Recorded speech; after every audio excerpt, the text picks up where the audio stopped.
So,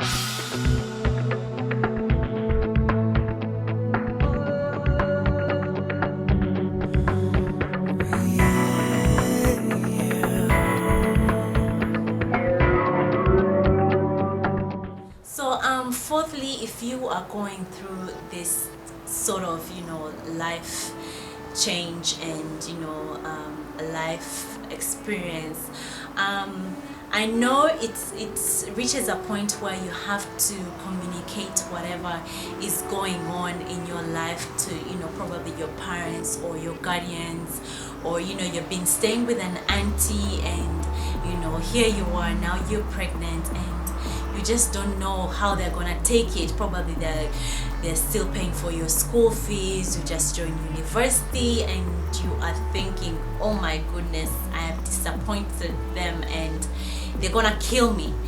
So before you actually get to talk to them and sit them down and just let them know whatever is going on, you need to have found the strength within you. You need to have already, as I said, forgiven yourself and accepted, your responsibility. This will help for whatever might come. They might throw words at you, they might cuss you out, they might not even talk to you for a long time. Like, I remember when I told my mom that I was pregnant, she didn't talk to me for about 2 weeks. But as you know, mothers will always be mothers. After some time, we got to sit down and she got to advise me, and she spoke to me, her heart feelings, what she really felt, what she expected from me. And yeah, I got to understand that I really disappointed her. And for my dad, it was like, took some time to really accept the fact that, damn, my daughter is expecting a child out of wedlock. I didn't expect this of her. I expected something more. And it's every parent's dream for their children to go according to the principles that they have been teaching them. And yeah, I understood that I'd disappointed them. So my point is, give them some time, give those people some time. They need to adjust to what's happening in your life, because they also understand that things are gonna change in your life and things are not gonna be the same. So it's their love that is hurting for you, and things will work out. I have hope that things will work out. And I know in some relationship they don't work out. They don't work out for a very long time, even for years. But sooner or later, family is always family. You're always blood. Whatever happens, they will always come around. Now, when Sandra was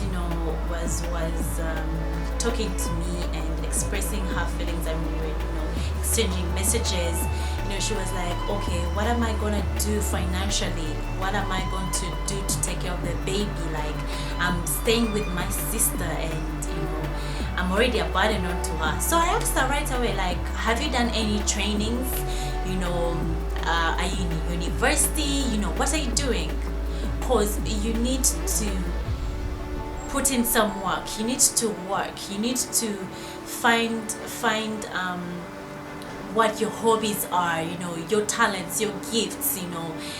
Do some stuff. We're living in an age where you can come up with an idea, put it on social media, and it can sell, and you can get buyers. And there are a lot of business ideas out there that really don't need huge amounts of capital. So if you are in this kind of dilemma and you are struggling financially, and baby daddy is like, I'm not gonna give you even a cent, girl, you need to work hard. To tell you the truth, when I just joined Darling, I wasn't a serious worker. I was like coming to work like at 8:30. I was supposed to be there like at 7:45, and I would just request to leave whenever I want to leave.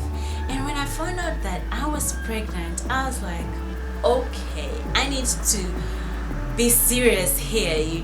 I was getting a very good pay. They were taking good care of me. So I got to talk to my boss, and I told him, I'm pregnant, and I don't know, what your company policy is about this. And he was like, why do you want to even resign because you're pregnant? And they took good care of me, and I worked so hard, and within a few months I was given the position as an executive secretary, which made me their permanent worker. And I worked with Darling for 5 years. They literally took care of me and my son, and I'll forever be grateful for that. But what I'm trying to say is that you need to get serious, and trust me, when you work hard, things get to work out. Like, remember, kids are a blessing, and don't think you're gonna just sit your ass there and since kids are a blessing, money is gonna fall from heaven. No, baby girl, you better put in some work. And finally, before I get to sign out, I would love to just just tell you that not all is lost, not everything is lost. Being a single mother doesn't mean that you're never gonna get a man to marry you. Being a single mother doesn't mean that you're not gonna succeed in life. Being a single mother doesn't mean that you're gonna be rejected by your community or your society. It doesn't mean this at all. I got to get married to a man who I believe is the best father figure to my son. He might not be the biological father, but he's just amazing to my son, and he has taken care of him ever since I got to know him in 2010. So literally he has been in my son's life from the time he was 9 months old, and it's amazing how life just works itself out. So you don't have to be worried, you don't have to put yourself on pressure, and you don't have to beat yourself up. It's high time we do take responsibility of our actions, and it's high time that we do get into serious relationships, that if both of you are expecting your child, the man is not gonna walk away. Because yes, I understand he might be committed to the pregnant, to being in your life and the child's life from the beginning, and he might have promised this and this and that.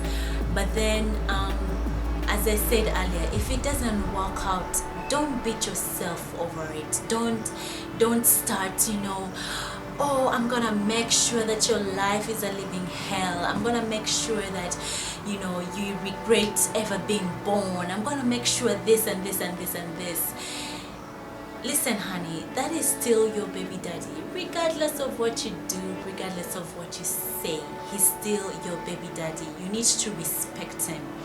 And the more that you respect him and show him that, what, I got this, regardless of you being in our lives or not, I got this, and I'm gonna make sure that we are okay, he will definitely pause one day and be like, wow, this woman is amazing. I shouldn't have done that. I shouldn't have left her with a pregnancy. Ladies, I know this is kind of a tough topic, especially if you're going through this, but I really hope that I've got to talk to someone out there, and I've got to encourage someone out there. And if you would like to just ask me any more questions on my life journey on this topic, please do send me a message on my YouTube message or on my Facebook account.